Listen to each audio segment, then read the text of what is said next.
After a fight with my wife's family at the reunion, everyone ignored me, even my wife. You have two options, apologize or leave, she said. Instead of apologizing, I bought a one-way ticket. By the time they noticed I was gone, it was too late. We'd made it back to the guest room Marissa and I were sharing, some fancy setup with a four-poster bed, and curtains that probably cost more than my car. The door clicked shut behind us, and I just stood there for a second, staring at the floor, trying to figure out how to say what I'd been holding back for years. My tie was choking me, so I yanked it off and tossed it on the chair. The whole night replaying in my head. Gregory's smirks, Bull's cold dismissal, and Marissa sitting there like a statue while her family laughed at me. I turned to her, and she was already perched on the edge of the bed, arms crossed, looking at me like I was the one who'd done something wrong. "What was that, Callum?" she asked, her voice low but sharp, like she was scolding a kid. I took a deep breath, trying to keep my cool, and said, "I've had enough, Marissa. I'm done with this." She rolled her eyes, and that little move lit a fire in me. "You're too sensitive," she said, like it was some fact I should have known by now. "They were just joking, you didn't have to make a scene." A scene? I hadn't yelled, hadn't thrown anything, just raised my voice to finish a toast they turned into a punchline. I stepped closer, hands clenched at my sides, and said, "I'm your husband, not their punching bag. I've been taking their crap for years, and you never once stand up for me." She didn't flinch, just kept those arms crossed tight, her face all calm and collected, like she'd rehearsed this. "You don't get it," she said, "this is how they are. You just have to deal with it. Deal with it." 7 years of snide comments, fake smiles, and tests I couldn't pass. And she thought I should just keep swallowing it. My voice stayed low, but it was shaking now. "I shouldn't have to deal with it. You should have had my back down there. Instead, you let them treat me like I'm nothing." She sighed, long and dramatic, like I was exhausting her. "You're blowing this out of proportion," she said. And I could hear her mother in her tone. That same superior edge, that's when I lost it. Not loud, not wild, just this quiet snap inside me. "No, Marissa," I said, "I'm not. I'm done pretending this is okay. I'm done being the guy they kick around while you watch." Her eyes narrowed, and she stood up, finally dropping those crossed arms. "You have two options, Callum," she said, her voice hard now. "Apologize or leave." I froze. The room went so still I could hear the wind rattling the old windows. Apologize for what? For trying to say something real, for wanting my wife to care. I stared at her, waiting for her to take it back, to soften, to show me she didn't mean it. But she just stood there, chin up, like she'd drawn a line and dared me to cross it. I'd spent years fighting for us, arguing my case to her family, proving I was good enough, begging her to see me as more than the guy they didn't want her to marry. And now she was giving me an ultimatum, like I was the one who'd failed. My chest hurt. This deep, heavy ache, but my head was clear for the first time in a long time. I didn't yell back. I didn't beg her to change her mind. I just looked at her, really looked, and saw someone who'd chosen them over me again. "Okay," I said, my voice steady even though I felt like I was breaking. She blinked, like she hadn't expected that, but I didn't give her time to respond. I turned, grabbed my duffel bag from the closet, and started packing. Not everything, just what I needed, a few shirts, my jeans, my toothbrush. She watched me, silent now, and I could feel her eyes on my back, but she didn't say a word. "No wait, no let's talk, nothing." I zipped the bag, slung it over my shoulder, and walked to the door. My hand was on the knob when she finally spoke. "You're really doing this?" she asked, and there was a crack in her voice, but it wasn't enough to stop me. I didn't turn around. "Yeah," I said, "I am." And then I walked out. The hallway was dark, the house quiet, except for the faint hum of voices downstairs. I moved fast, down those stupid, winding stairs, past the portraits of her ancestors staring at me like they knew I didn't belong. My truck was parked out front, and I threw my bag in the back, climbed in, and started the engine. The headlights cut through the night, and I drove off, the estate shrinking in my rearview mirror. I didn't know where I was going yet, just that I wasn't staying. My hands gripped the wheel tight, and my heart was pounding. But I didn't feel trapped anymore. I'd spent so long trying to fit into her world, bending myself to make it work. And in that moment, I realized I didn't have to. She'd given me a choice, apologize or leave. And I'd picked the one she didn't think I would. The road stretched out ahead, empty and black. And for the first time in years, I felt like I could breathe. I'm Callum Ridgway, and I didn't look back after I left that big, cold house on the cliff. The truck's engine rumbled under me as I drove away from the reunion, away from Marissa and her family, away from 7 years of trying to be someone I wasn't. My hands were still tight on the wheel, my bag bouncing in the back seat. And my mind was spinning, but I didn't feel lost. Not yet, I just knew I couldn't go home. Not to the condo we shared, not to the life that felt like a cage with her name on it. I drove through the night, the road dark and quiet, passing little towns with their lights winking out one by one. My phone stayed off. I didn't want to hear her voice, or Gregory's, or Bull's. Didn't want to see the messages I knew would come. About 2 hours in, I saw a sign for a small airport. One of those regional ones you'd miss if you weren't looking. It wasn't much, barely more than a strip of runway and a low brick building, but something about it pulled me in. I parked the truck, grabbed my bag, and walked inside. The place was half asleep, just a bored guy at the counter, and a couple of vending machines humming in the corner. I didn't have a plan. Didn't even know where I wanted to go. But when I got to the desk, I asked, "What's the next flight out?" The guy barely looked up, tapping at his computer. "Got one to Oregon in 40 minutes, he said. "One way, $200 bucks. Oregon." I'd never been there. Never even thought about it much. But it sounded far, far from New York, far from her family, far from the mess I just walked out of. "I'll take it," I said, pulling out my card. He shrugged, printed the ticket, and handed it over like it was no big deal. To him it wasn't. To me, it was everything. I sat on a hard plastic chair near the gate, my bag at my feet, watching the clock tick down. My heart was still racing, but it wasn't fear. It was something else. Something like relief mixed with a kind of wild energy I hadn't felt in years. The plane was small. One of those puddle jumpers with tight seats and a single aisle. But I didn't care. I squeezed in next to a window, buckled up, and stared out at the dark runway. When the engines roared, and we started rolling, I felt the ground slip away. And with it, all the weight I'd been carrying. Up there, 20,000 feet in the air, it was just me and the hum of the plane. No voices telling me what I should do. No eyes judging me for what I wasn't. I kept my phone off the whole flight. Didn't even check it when we landed. I didn't want to know if Marissa had called. Didn't want to hear her ask why I'd left or tell me to come back. The airport in Oregon was bigger but still quiet. The kind of place where people move slow and don't ask questions. I rented a car with cash, a beat-up sedan that smelled like old coffee, and drove toward the coast. I didn't have a map, just a vague idea of heading west until I hit water. The sky was starting to lighten by the time I got there, gray and soft, with the promise of morning. I found a cheap motel near the beach, the kind with peeling paint and a neon sign that flickered. The lady at the desk didn't care who I was or why I was there. Just took my money and gave me a key. The room was small, bed, chair, a sink with a cracked mirror, but it was mine, at least for now. I dropped my bag, kicked off my shoes, and sat on the edge of the mattress, listening to the faint sound of waves outside. My hands were shaking a little, not from cold but from the rush of it all. I'd done it. I'd walked out, bought a ticket, and landed halfway across the country with no plan and no apologies. Part of me wondered what Marissa was doing right then. She told her family yet? Were they laughing about it, saying they knew I'd crack eventually? I could picture Bull shaking her head, Gregory smirking, and Marissa sitting there, maybe confused, maybe mad, but probably not chasing after me. She'd given me that ultimatum, apologize or leave, and I'd picked the door she didn't think I'd take. I lay back on the bed, staring at the stained ceiling, and let the quiet sink in. No one knew where I was, no one could reach me. For the first time in years, I wasn't answering to anybody. Not her, not her family, not even myself in that old, pleading way I used to. The air smelled like salt and freedom. And even though I didn't know what came next, I knew I wasn't going back. Oregon was a blank slate, a place where I could breathe without someone telling me I was doing it wrong. I closed my eyes, the sound of the ocean seeping through the thin walls, and thought, this is it. This is mine. The one-way ticket wasn't just a flight. It was a line I'd drawn, and I wasn't crossing back over it. I'm Callum Ridgway, and those first couple of days in Oregon, I felt like I'd stepped out of my own life, and into someone else's, a better one, a quieter one. I woke up in that cheap motel room, with the cracked mirror, and the sound of waves, sneaking through the window. And for the first time in years, I didn't feel like I had to explain myself to anybody. My phone was still off, shoved deep in my bag, and I wasn't ready to turn it back on. I didn't want to know what was waiting for me. Missed calls, texts, whatever Marissa or her family had to say. I just wanted the silence, and Oregon gave it to me. After a quick shower in that tiny bathroom, I grabbed my stuff and checked out, figuring I'd find something more permanent. The lady at the desk didn't even look up when I dropped the key, and I liked that. No questions, no fuss. I drove along the coast in that rented sedan. The ocean on my left, gray and endless, and the trees on my right, tall and green in a way I wasn't used to back east. It was beautiful, but not in a loud way, just steady, like it didn't need to prove anything. I ended up in a small town, one of those places with a single main street, and a handful of shops that looked like they'd been there forever.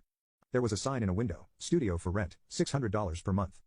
I pulled over, called the number, and met a guy named Tom who smelled like fish, and handed me the keys after I gave him cash for the first month. The place was nothing fancy. One room with a kitchenette, a bathroom, and a view of the water if you leaned out the window just right, but it was mine. I dropped my bag on the floor, sat on the lumpy couch, and let out a breath I didn't know I'd been holding.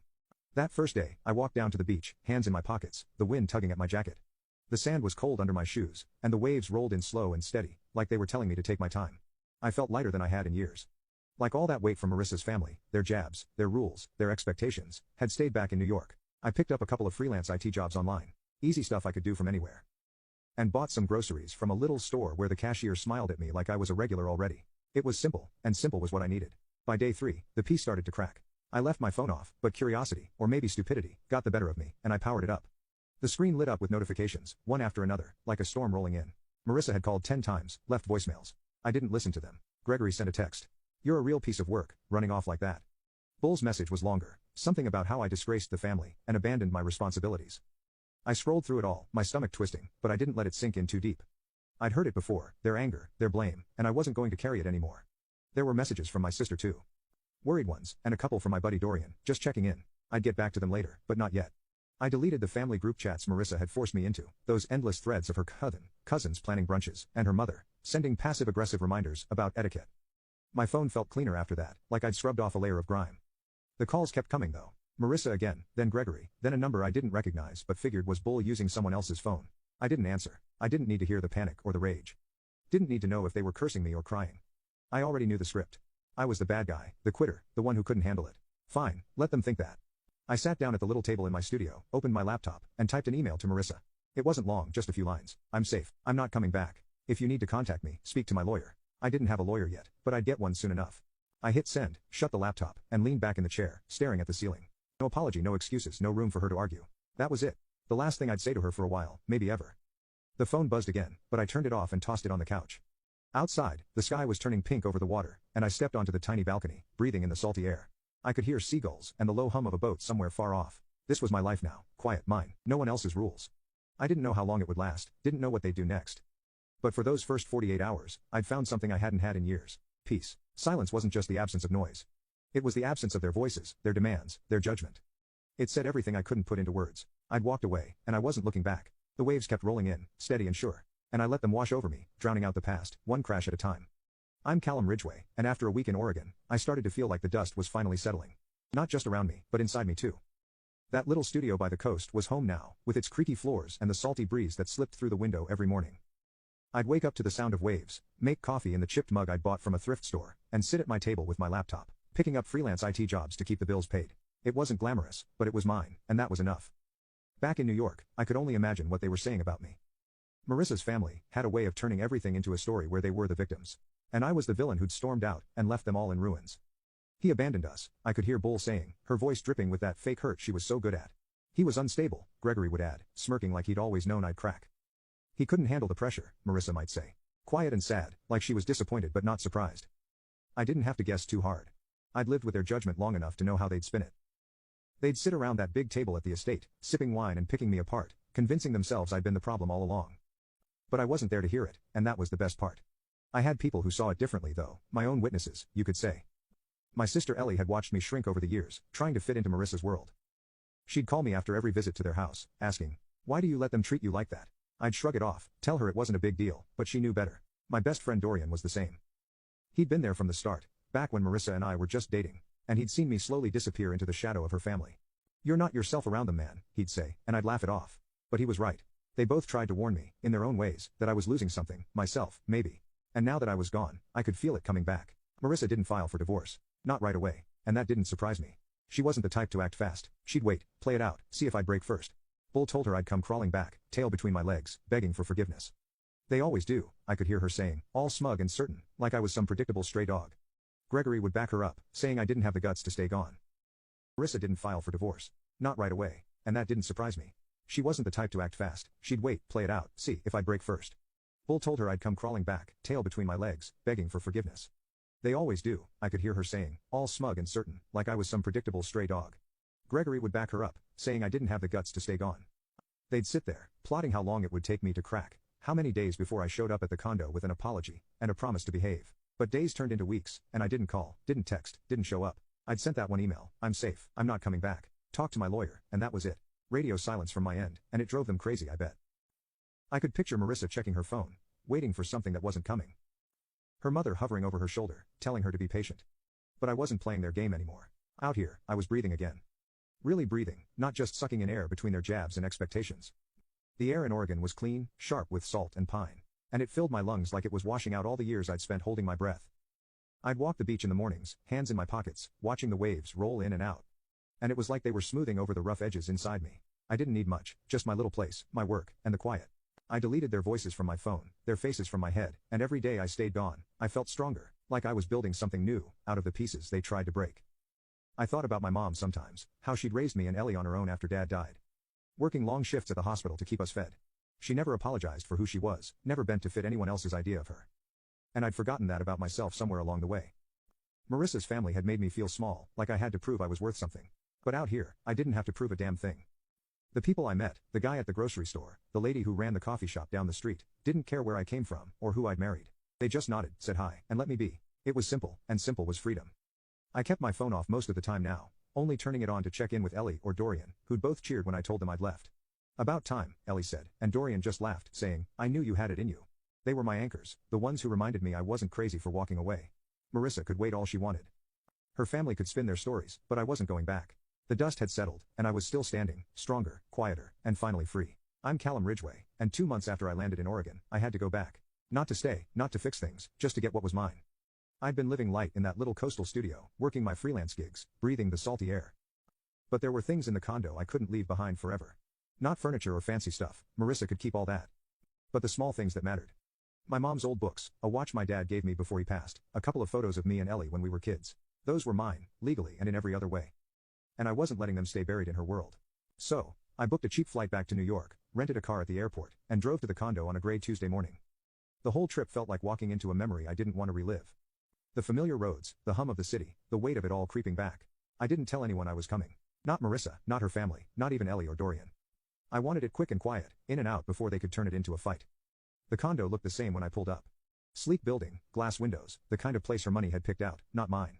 I still had my key, and it turned in the lock easy enough, the doors swinging open to that sterile, expensive smell I'd never liked. The place was empty, or so I thought. Marissa's shoes weren't by the door. Her coat wasn't on the rack. I let out a breath and got to work, pulling a couple of boxes from the closet, and starting in the bedroom. I grabbed the books from my nightstand, the watch from the drawer, and a handful of clothes I didn't mind taking. It felt strange being there without her voice in the background, without her eyes watching me like I was about to mess something up. I was halfway through packing when the door opened behind me. I froze, hands on a photo frame, and turned to see Marissa standing there. No warning, no call, just her in that little coat her mother gave her. The one that cost more than my truck. She looked the same, dark hair pulled back, face calm, but her eyes were wider than usual, like she hadn't expected me. "Callum," she said, and her voice was soft, almost shaky. I nodded, keeping my hands busy with the box. "Just getting my stuff," I said, not looking at her too long. She stepped inside, closing the door, and stood there like she didn't know what to do. "You really meant it," she said, and it wasn't a question. I nodded again. "Yeah." She moved closer, her boots clicking on the hardwood, and I could feel her trying to figure me out, like she always did. "We can fix this," she said, and her voice had that practiced tone, the one she used when she thought she could talk me into anything. I shook my head, slow and sure, and kept packing. "No, we can't." She went quiet then, and I thought maybe she'd leave, but she didn't. She just stood there, watching me fold a shirt, her arms crossed tight like she was holding herself together. "You didn't even try," she said after a minute. And there was a bite to it now. A little of that anger I'd been waiting for. I stopped, looked at her straight on, and said, "I tried for 7 years, Marissa. You didn't." Her mouth opened, then closed, like she wasn't sure how to argue that. I went back to the box, stacking the photos, feeling the air get heavier between us. "You never fought for me," I said, keeping my voice steady, even though it hurt to say it out loud. "You fought to keep me in place, to keep me quiet, to keep them happy. But you never fought for me." She flinched just a little, and I saw something flicker in her eyes. Maybe guilt, maybe realization, but it was gone fast. "That's not fair," she said, but it sounded weak, like she didn't believe it herself. I shrugged, taping up the box. "Maybe not, but it's true." I picked up the second box, started on the living room, some old records, a mug I liked, and she followed me, hovering like she wanted to stop me but didn't know how. "What am I supposed to tell them?" she asked, and I knew she meant her family. I didn't look up. "Whatever you want. I don't care anymore." That hit her. I could tell because she went quiet again, longer this time. I kept moving, kept packing, and when I was done, I had 2 boxes in my bag ready to go. She was still standing there, coat on, looking smaller than I'd ever seen her. "Callum," she said, "one last try." But I shook my head again. "I'm done, Marissa. Take care." I walked past her, out the door, down the hall to the elevator. She didn't follow, didn't call after me, and when the doors closed, I felt that weight lift again. I drove straight to the airport, shipped the boxes to Oregon, and caught the next flight out. Back on the coast, I landed under a sky full of stars, the ocean waiting for me like it always did. That last visit didn't change anything. It just closed the door I'd already walked through. She still didn't get it. Still thought it was about fixing something broken, but it wasn't. It was about letting go. Part 4. After a fight with my wife's family at the reunion, everyone ignored me, even my wife. "You have 2 options, apologize or leave," she said. Instead of apologizing, I bought a one-way ticket. By the time they noticed I was gone, it was too late. I'm Callum Ridgway. And after I got back to Oregon from that last trip to New York, I started building something real. Not just a life, but a version of myself I'd lost somewhere along the way. The boxes from the condo arrived a few days later, and I unpacked them slow. Setting my mom's books on a shelf I'd picked up from a garage sale, hanging the photo of me and Ellie on the wall by the couch. The watch from my dad stayed in its box for now. I wasn't ready to wear it yet, but knowing it was there felt right. That little studio by the coast was starting to look like mine, not just a place to crash. And every piece I added made it feel more solid. I've been freelancing since I got here, fixing people's tech problems online, but I decided to push it further. Started advertising my services around town, handing out flyers at the coffee shop and the hardware store.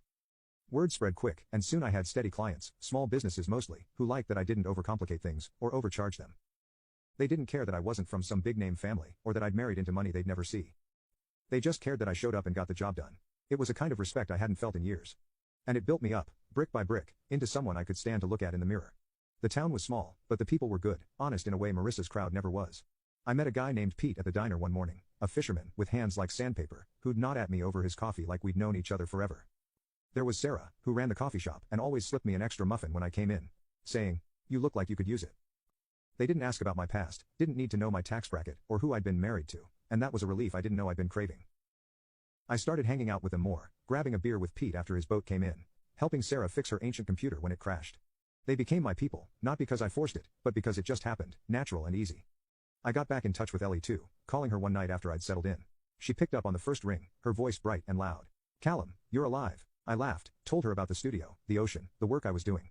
She said she was proud of me, and I could hear the truth in it. She'd been waiting for me to break free, longer than I had. We talked about mom and dad, about how she was doing back home, and I promised I'd visit soon. It felt good, having her voice in my ear again, like a piece of my old self slotting back into place. I started hiking on weekends, following trails through the woods, or along the cliffs, the kind of thing I'd never had time for back east. The air was sharp, the views wide, and it cleared my head in a way nothing else did. One Saturday, I stopped by the local shelter on a whim, and came home with a dog, a scruffy mutt with one ear that stuck up funny. I named him Booker, after nothing in particular, just a name that fit. He'd follow me everywhere, trotting along on walks, or curling up by my feet while I worked. He didn't ask for much, just food, a pat on the head, a quick run on the beach, and giving him that made me feel steady, like I was good for something again. It's funny how the simplest things started to mean the most. I'd sit on my balcony at night, Booker snoring beside me, listening to the waves, and watching the stars prick through the dark. The work was picking up. I was consulting full-time now, building systems for local shops, troubleshooting networks, and people trusted me, relied on me, without needing to know my whole story. I traded the condo's polished floors for this creaky little place, the city noise for the ocean's hum. And it wasn't perfect, but it was mine. I'd spent so long in Marissa's shadow, bending to fit her family's rules, that I'd forgotten what it felt like to stand up straight. Out here, I didn't have to explain myself, didn't have to apologize for where I came from, or what I didn't have. Pete would slap me on the back and say, "Good to have you around, Cal." And Sarah would grin when I fixed her printer. And that was enough. Booker would nudge my hand with his wet nose, and I'd laugh, scratching his ears, thinking how easy it was to make him happy. I'd found peace. Not the loud dramatic kind, but the quiet sort that sinks in slow and stays. It was in the salt air, the steady rhythm of my days, the way I could hear myself think again. I was rebuilding, one small piece at a time. And every brick I laid felt like a step away from the man I'd been, the one who'd begged for a seat at a table that never wanted him. I'm Callum Ridgway. And after months of quiet in Oregon, the past started creeping back. Not loud or crashing in, but soft, like echoes I couldn't quite shake. I'd built a good rhythm out here, work, walks with Booker, coffee with Sarah, beers with Pete, and it felt solid, like the life I'd always wanted, but didn't know I could have. The studio was home now, with its thrift store shelves, and the sound of the ocean keeping me company at night. I'd stopped checking my phone for messages from Marissa or her family, stopped bracing for their next move. I thought I'd left them behind for good, but then one morning, I opened my laptop, and saw an email from her. It wasn't much, just a few lines, no subject, but it stopped me cold. I sat there at my little table, coffee going cold in my hands, staring at her name on the screen. Part of me wanted to delete it, unread, keep the peace I'd fought so hard for. But another part, the stubborn part, maybe, clicked it open. She didn't beg me to come back, didn't try to guilt me like her mother would have. It was simpler than that, sadder too. "I see it now, Callum," she wrote, "how it unraveled. I was so busy trying to keep them happy, Mom, Gregory, all of them, that I didn't see I was losing you. I'm sorry, that was it, no promises, no pleas, just regret laid out plain and quiet." I read it twice, then leaned back in my chair, letting it sink in. Booker nosed at my leg, whining for his walk, but I just sat there, staring at the words. It wasn't anger that hit me. I burned through that months ago. It was something else, a kind of tired ache. She saw it now, she said. But where was that clarity when I was standing in front of her, asking her to choose me? Where was it when I was packing my bag, waiting for her to say something, anything to stop me? I didn't reply. Not because I was mad, not because I wanted to hurt her, but because there was nothing left to say. Silence felt truer than any words I could send back. It was the answer she'd never heard when I was still there, still trying. I closed the laptop, grabbed Booker's leash, and took him out to the beach, letting the wind and the waves drown out the echo of her email. The sand was cold under my boots, and Booker ran ahead, chasing gulls while I walked slow, hands in my pockets, thinking it over. She'd lost me long before I left. And I'd lost her too, somewhere between her family's rules and my own breaking point. That email didn't change anything. It just confirmed what I already knew. I was done carrying her regret along with mine. A few months later, another letter came, this time in the mail, handwritten on thick paper that smelled faintly of Bull's perfume. I knew it was from her before I even opened it. Marissa didn't write letters, but her mother loved the drama of it. I stood by the mailbox, the ocean rumbling in the distance, and tore it open. "Callum," it started, all formal and sharp. "You broke my daughter's heart. You walked away from your responsibilities, from our family, and left her to pick up the pieces. I hope you're proud of yourself." The rest was more of the same. Condescension dripping from every line, blaming me like I torched their perfect little world. I read it once, standing there in the wind, then walked inside and fed it to the shredder by my desk. The machine whirred, chewing it up, and I watched the pieces fall into the trash, feeling nothing but relief. Bull didn't get it, never would. She thought I'd broken Marissa, but Marissa had broken herself. Choosing them over me every chance she got. I wasn't proud of leaving, but I wasn't ashamed either. It was what I had to do to breathe again. I didn't owe her an answer. Didn't owe her anything anymore. The shredder clicked off, and I took Booker for another walk, letting the salt air clear my head. Those echoes, Marissa's email, Bull's letter, kept coming, but they didn't stick. I'd built too much here to let them pull me back. Work was steady now. My clients relying on me, and I liked the weight of that, the way it kept me grounded. Pete and I had started fishing on weekends, just a little boat and some quiet hours on the water. And Sarah would tease me about my sunburn when I came into the shop after. Ellie called sometimes, telling me about her life back east, and I'd tell her about Booker's latest trick or the view from my balcony. It was small, this world I'd made, but it was solid, and it didn't bend to anyone else's rules. The past could echo all it wanted. Marissa could regret, Bull could rage. But I wasn't listening anymore. I'd found my footing, one step at a time. And every day I stayed gone, those voices got quieter. I'd sit out on the bluff some nights, watching the waves crash under the stars, and feel the truth settle in. I didn't need their forgiveness. Didn't need their understanding. I had this. The ocean, the dog, the people who didn't care where I'd come from. And it was enough. Final part. After a fight with my wife's family at the reunion, everyone ignored me, even my wife. You have two options, apologize or leave, she said. Instead of apologizing, I bought a one-way ticket. By the time they noticed I was gone, it was too late. I'm Callum Ridgway, and it's been a year since I walked out of that big house in New York. A year since I bought that one-way ticket to Oregon, and decided to stop explaining myself. The divorce is final now. Papers signed, lawyers paid, all the loose ends tied up neat and clean. I live in a modest place on a bluff overlooking the Pacific. A step up from the studio but still simple, with a porch where I can sit and watch the water stretch out forever. I wake up early most days, make coffee, and take Booker for a walk along the shore before I settle into work. Still in tech, still fixing systems and solving problems, but on my terms now. The air's always got that salty bite to it, and the sound of the waves is a constant, like a heartbeat I've gotten used to. It's not a flashy life, but it's mine, and that's the biggest change of all. I don't answer to anyone anymore. Back when I left, Marissa wanted an apology, wanted me to bend one last time to fit her world. But I chose the ticket instead, and I've never looked back. The condo, her family, that whole suffocating mess. It's a memory now, fading a little more every day I spend out here. I think about it sometimes. How I spent 7 years trying to be what they wanted, twisting myself into knots to prove I was good enough. Her mother, Bull, with her cold stares and sharper words. Gregory with his smirks and jabs. And Marissa, caught between them and me, always picking their side when it mattered. I used to wonder if I could have fought harder, stayed longer. But out here, with the ocean in front of me and Booker at my feet, I know I did the right thing. Leaving wasn't running, it was saving myself. The divorce took months to sort out, longer than it should have, because Marissa dragged her feet. She didn't fight it outright, didn't show up with lawyers screaming, but she stalled, missed deadlines, asked for extensions, like she thought I'd change my mind, if she waited me out. I didn't. My lawyer handled most of it, and I kept my distance, sending emails when I had to, keeping it short and to the point. When the final papers came through, I signed them at my kitchen table, the pen scratching loud in the quiet, and felt a weight lift I didn't know was still there. It was done. No more ties, no more claims, just me and the life I built out here. I've got my routines. Work in the mornings, hikes or fishing with Pete on weekends, coffee with Sarah when she's not swamped at the shop. Ellie came to visit once, stayed a week, and we sat on the porch every night, talking about everything and nothing. She said I looked different, lighter, and I told her I felt it too. Booker's grown into himself, still scruffy but smarter now, and he's my shadow, follows me from room to room. Sleeps by the door like he's guarding it. The people in town know me, not my whole story, just the parts one share, and they don't ask for more. Pete calls me Cal like it's always been my name. And Sarah started trusting me with the shop's books when her numbers don't add up. It's a community, not forced or fake, just people living their lives alongside mine. I don't explain myself anymore, not to them, not to anyone. That's the real freedom. The thing I didn't know I'd lost until I got it back. Back in New York, I was always justifying why I did what I did, why I wasn't like them, why I deserved a seat at their table. Here, no one cares. I show up, I do my work, I crack a beer with Pete or toss a stick for Booker. And that's enough. I don't owe anyone my story. Don't have to prove I'm worth something. Marissa's family thought love came with conditions. Obey, fit in, apologize when you step out of line. But I've learned it doesn't have to. Ellie loves me because I'm her brother. Pete because I'm a friend. Booker because I'm his person. It's simple, and simple is what I needed all along. I think about Marissa sometimes. Wonder what she's doing now that the papers are signed. Maybe she's still in the condo, still going to those family dinners, still trying to keep Bull happy. Her email from months back, the one about regret, sits unanswered in my inbox, and I've never felt the need to change that. She made her choice back then, picking them over me. And I made mine when I walked out. We're even now, in a way, both free to live how we want, just not together. I don't hate her, don't even resent her anymore. It's just done. The bluff's my home now, with its wide views and quiet nights. And every day I spend here, I feel more like the man I was supposed to be. I work hard, keep things easy, and let the ocean smooth out the rest. No apologies, no looking back. Just me, my dog, my people, and a life I built my way.